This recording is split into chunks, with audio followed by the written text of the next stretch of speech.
Make sure the red dot is on the bad guy, and then you can shoot.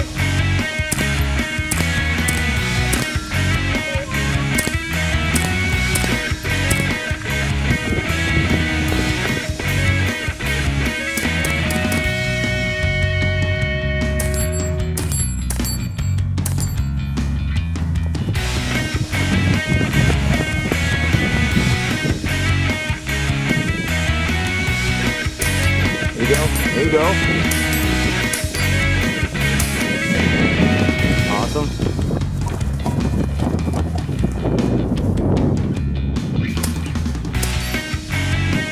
That's it.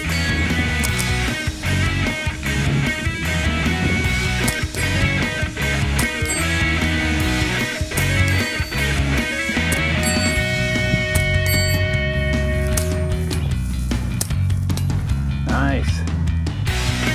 Target at 100 yards up.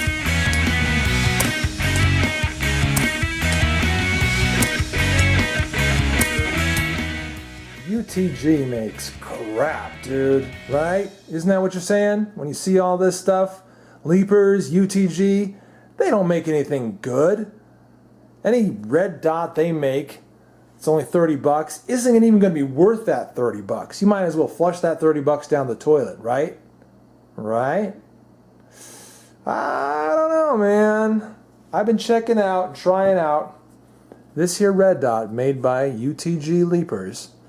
You can find it online if you search for golden image red dot.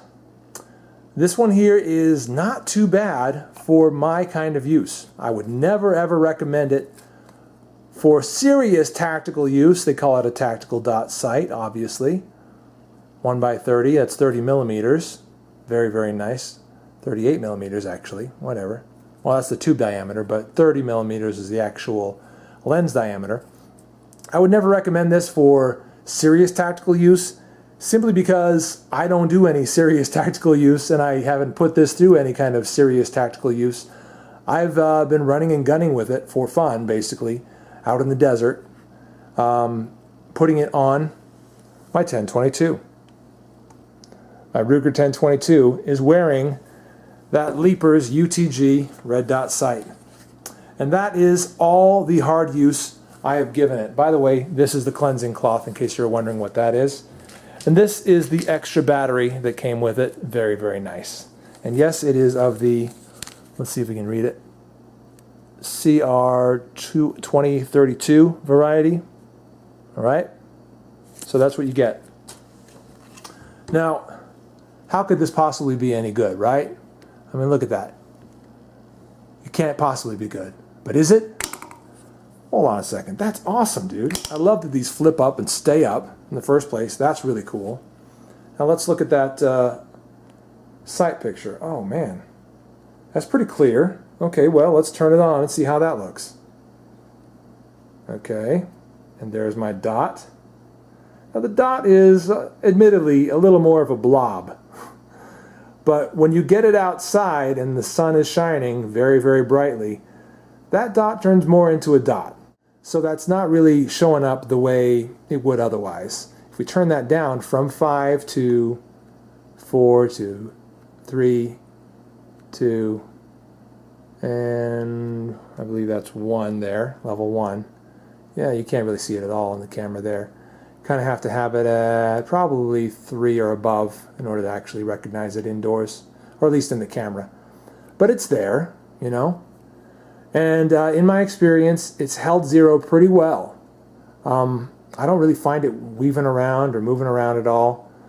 Through running and gunning and through shock and the different tests that I put it through, it's holding up pretty well. Again, I've only got it on a 1022. So don't expect it to hold up on, I don't know, an AK-47, perhaps a 12 gauge. I would not put it on a 12 gauge probably. But maybe it will hold up on your assault rifles. Maybe it will do fine on those. For 30 bucks, I think it's worth a try. It mounts to your average Picatinny rail.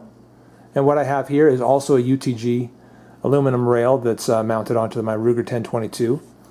It's sticking onto that very nicely by way of those screws and integral mounting bracket okay, which works very nicely, like I said. There are your adjustment points up and down, and this right here is the actual selector that takes you from your different powers, both red and green, and we'll take it to green here in a second. From 0 to green 1. Oh, that looks very nice indoors, actually. It's not too bad.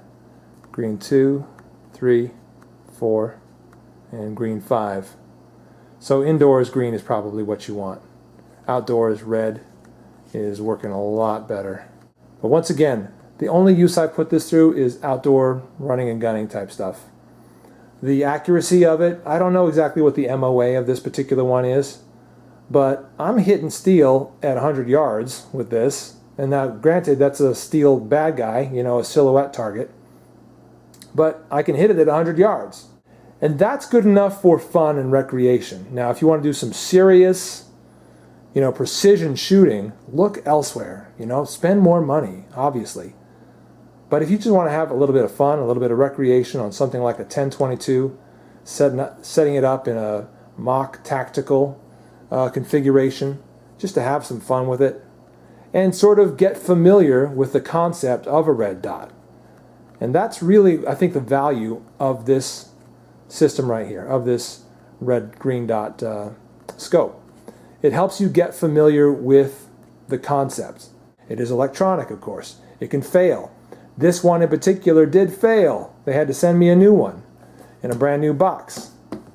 And I think I mentioned that in another video, that the first one that I bought, it held 0 actually, but the problem it was having was it couldn't withstand the shock of the 1022, of a 22 caliber gun.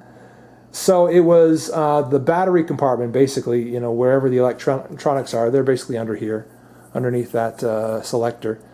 The battery compartment was not holding that battery in place tightly enough. I think that's kind of what was happening. And so, yeah, it was just the power given to the dot itself, given to the laser, was kind of getting weak and then strong and then weak and strong and then super weak and then a little bit strong, to the point that, you know, you just couldn't rely on it to actually be there to take your shot. Now, I looked it up on Amazon under all the reviews that it has up there, and by the way, it's got awesome reviews on Amazon.com, if that matters to you. Something like 4.5 stars. Okay, that alone is worth taking a chance. But one of the bad reviews said that he had the exact same problem that I was having. So there must be some sort of weakness in the design that allows faults like that to happen. But most instances, most specimens of this particular red dot optic will not have that fault. And so, you know, chances are you're going to get a good one. And guess what? If you do get a bad one, Leapers, UTG, has very good customer service. They took this thing back quickly and got it back to me quickly, got me a brand new one in a very short amount of time. No hassle, no big problems, just mailed it into them, they sent the new one back, done deal. I had my scope, and I've been enjoying it ever since. Once again, do not take this review as a serious tactical review on a serious tactical product, because I don't believe that's what you have here. What you have is a good recreational product, a good recreational red dot. I like it. I've enjoyed it. It's performed well for me. I expect it to continue to perform well for me. And if it doesn't, I know UTG will replace it. So those are my thoughts on the Golden Image Red Green Dot by UTG. I'm the Late Boy Scout. We'll see you later.